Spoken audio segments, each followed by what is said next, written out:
from being worth less than a cup of coffee in 2011 to over $100,000 a decade later, Bitcoin is on pace to hit $250,000 well before the end of this year, and we're here to prove it. If you're new here, make sure to hit that subscribe button and notification bell so you don't miss out on potentially life-changing information like what I'm about to share today. Before we dive in, remember that nothing in this video constitutes financial advice. I'm sharing my research and perspective, but always do your own research before investing. Now, let's get into it. First, let me address the skeptics. I know what you're thinking. Another Bitcoin price prediction. We've heard this all before, and you're right to be cautious. The crypto space is filled with baseless predictions and hype, but this is different. What I'm about to share isn't based on hope or speculation. It's based on concrete data, historical patterns, and fundamental shifts in the market that most people are completely overlooking. So buckle up, because this information might just change how you view Bitcoin forever. First, let's talk about the Bitcoin halving, the event that has consistently preceded every major Bitcoin bull run in history. For those new to crypto, the halving is when Bitcoin's new supply is cut in half, making it twice as scarce. Looking at the data, after the 2012 halving, Bitcoin surged 8,000% in the following months. After the 2016 halving, we saw a 2,000% increase, and following the 2020 halving, Bitcoin climbed over 700%. What most people don't realize is that we just experienced another halving in April, and if history repeats itself, even with a more conservative 500% increase from its pre-halving price, we're looking at Bitcoin easily surpassing $250,000. But here's the shocking part that no one is talking about. The market has fundamentally changed since the last halving. In previous cycles, retail investors drove the price action. But now, the big players have entered the game, and they're not playing by the same rules. BlackRock, Fidelity, Franklin Templeton, trillion-dollar asset managers who once dismissed Bitcoin as a speculative bubble are now fighting to get a piece of the action. Their Bitcoin ETFs have accumulated billions in assets in record time, absorbing Bitcoin's decreasing supply at an alarming rate. When I first got into Bitcoin years ago, if you told me these Wall Street giants would be publicly advocating for Bitcoin allocation in portfolios, I would have laughed in your face. But here we are, and it's not just happening in the US. The second major catalyst that's about to send Bitcoin skyrocketing is the unprecedented global adoption we're witnessing. El Salvador was just the beginning. Now we're seeing countries across Latin America, Africa, and Southeast Asia embracing Bitcoin as a hedge against inflation and currency devaluation. But what's truly mind-blowing is what's happening in the banking sector. Major banks that once called Bitcoin a fraud are now offering custody services and trading desks for their wealthy clients. According to an insider at one of the top 5 banks in US, their private wealth clients are demanding Bitcoin exposure like never before, and the bank is scrambling to meet this demand. Why? Because these ultra-wealthy individuals and family offices understand something that the average person doesn't. The global financial system is showing cracks, and Bitcoin is emerging as the ultimate insurance policy. Think about it. We're living in a world of unprecedented money printing, negative interest rates in some countries, and geopolitical instability. The rules of the game are changing, and smart money is positioning accordingly. But here's where things get really interesting. Supply and demand. Bitcoin's supply is capped at 21 million coins, and we now know that approximately 4 million Bitcoins are lost forever. Of the remaining coins, long-term holders, those who haven't moved their Bitcoin in years, control an increasing percentage. What many people fail to understand is that we're heading toward a supply crisis. With each passing day, the amount of Bitcoin available for purchase on exchanges is shrinking. Exchange reserves have hit multi-year lows. This means fewer and fewer Bitcoins are available for trading, while demand continues to increase. It's a perfect storm for price appreciation. And let me share something that shocked me when I discovered it. According to my analysis, if just 1% of the world's $400 trillion in global wealth were to flow into Bitcoin, we'd be looking at a price well over $500,000 per coin. And with the current rate of institutional adoption, 1% is a conservative estimate. But what's preventing this from happening overnight? The answer might surprise you, and this is something I've been monitoring closely: the regulatory landscape. For years, regulatory uncertainty has held Bitcoin back. Major institutions and corporations wanted to invest but couldn't due to unclear guidelines. But that's changing rapidly. Regulators around the world are no longer asking, how do we stop Bitcoin? But rather, how do we incorporate this innovation safely? This shift is opening the floodgates for institutional adoption. Companies that were sitting on the sidelines are now entering the market with significant capital. But here's the shocking truth that mainstream financial media won't tell you. Many of these institutions have already been accumulating Bitcoin privately through over-the-counter deals. They're buying massive amounts without moving the market price. For now, when these positions become public knowledge, the price impact will be explosive. And by then, it will be too late for the average investor to get in at reasonable prices. Speaking of which, let's talk about what's happening with retail investors. The major catalyst that will propel Bitcoin past $250,000 is what I call the public awakening. Despite Bitcoin's price increases over the years, we're still in the early adoption phase. Surveys show that only about 15% of Americans own any cryptocurrency, and global numbers are even lower. But something fundamental is changing in how the public perceives Bitcoin. It's no longer seen as a fringe technology for tech enthusiasts and libertarians. It's entering the mainstream consciousness as a legitimate asset class. A recently conducted survey found that 72% of people who bought Bitcoin in the last year did so as an inflation hedge, not for speculation. This represents a massive shift in the narrative. Bitcoin is no longer just about getting rich quick. It's about preserving wealth in an uncertain world. And here's where it gets really interesting.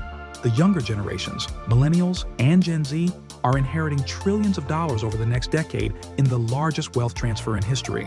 And guess what? They're far more likely to invest in Bitcoin than traditional assets compared to their parents. This demographic shift alone could drive Bitcoin to heights that seem unimaginable today. But there's another factor at play that's even more powerful: Bitcoin's technological evolution, specifically the development of Layer 2 solutions and the Lightning Network. One of the biggest criticisms of Bitcoin has been its scalability. Critics said it could never handle worldwide adoption due to transaction speed limitations, but that narrative is crumbling before our eyes. The Lightning Network now has over 25,000 nodes and can process millions of transactions per second. Major payment processors and fintech companies are quietly integrating Lightning capabilities into their systems. What does this mean? Bitcoin is transforming from just a store of value to a viable medium of exchange for everyday transactions.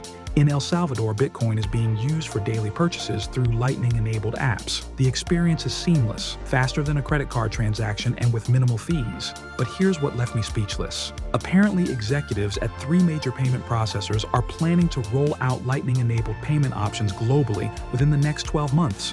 When this happens, Bitcoin won't just be competing with gold as a store of value. It will be competing with Visa and MasterCard as a payment network.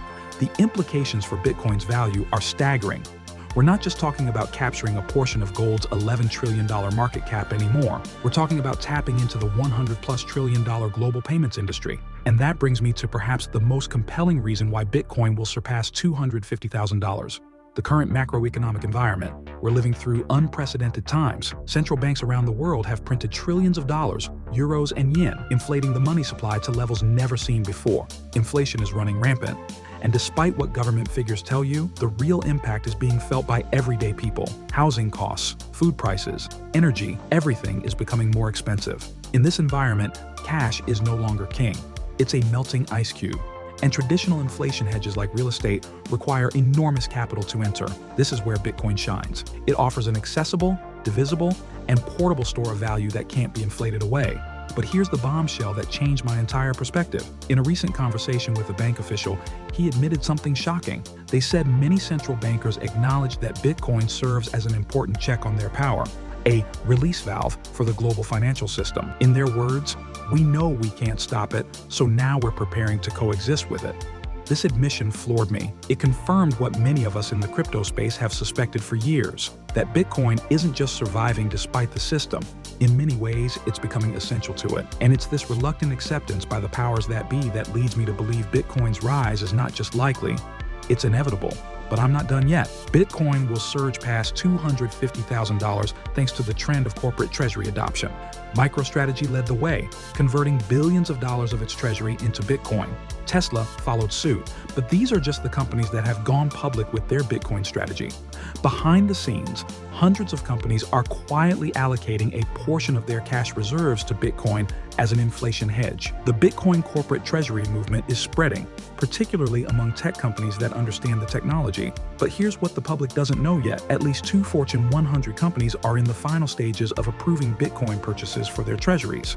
When these announcements hit, they'll trigger a domino effect across corporate America. Think about it. Corporate cash reserves amount to trillions of dollars. If even a small percentage moves into Bitcoin, the price impact would be enormous. And this trend isn't slowing down, it's accelerating. Thanks to technical analysis, it seems like the $250,000 Bitcoin is inevitable. Specifically, The stock-to-flow model and logarithmic regression bands. The stock-to-flow model, which measures the ratio of the current supply to the rate of new production, has been remarkably accurate in predicting Bitcoin's price movements over long time horizons. According to this model, the recent halving puts us on track for prices between $200,000 and $300,000 during this cycle. Similarly, logarithmic regression analysis suggests that Bitcoin remains in a predictable long-term uptrend despite its notorious volatility. But here's what's truly fascinating. When we overlay these models with on-chain data, specifically looking at wallet accumulation patterns, we see something remarkable. Long-term holders are accumulating at a rate not seen since early 2020, right before the last massive bull run. This is significant because these smart money investors have historically been right about Bitcoin's major moves. What they know, and what I'm sharing with you today, is that all the conditions are aligned for Bitcoin's biggest move yet, but I've saved the most compelling reason for last. And this is something that keeps me up at night, is the increasing probability of a black swan event in the traditional financial system. The signs are everywhere if you know where to look. Banking instability, sovereign debt crises, currency devaluations. The global financial system is under extraordinary stress. I'm not saying this to frighten you, but to prepare you. History shows that financial systems don't last forever, and ours has been showing serious signs of age. In March 2023, we witnessed several major banks collapse in a matter of days. While the media has moved on, the underlying issues haven't been resolved. But here's what's truly terrifying. According to data from the Bank for International Settlements, global debt has reached over $300 trillion, more than 3 times global GDP. This is unsustainable by any measure. When, not if, the next financial crisis hits, it will likely dwarf 2008 in scale and impact. And in that environment, Bitcoin's role as an uncorrelated, censorship-resistant store of value will become crystal clear. We're already seeing early signs of this in countries experiencing currency crises. In Turkey, Lebanon, Argentina, and elsewhere, Bitcoin adoption has skyrocketed as citizens seek refuge from failing currencies. What starts in the periphery eventually moves to the center. It's only a matter of time before similar dynamics play out on a global scale. So there you have it, 10 irrefutable reasons why Bitcoin will pass $250,000 this year. Before I sign off, I want to thank you for staying with me through this deep dive. If you found value in this analysis, please hit the like button and share this video with someone who needs to hear it. And don't forget to subscribe for more content like this.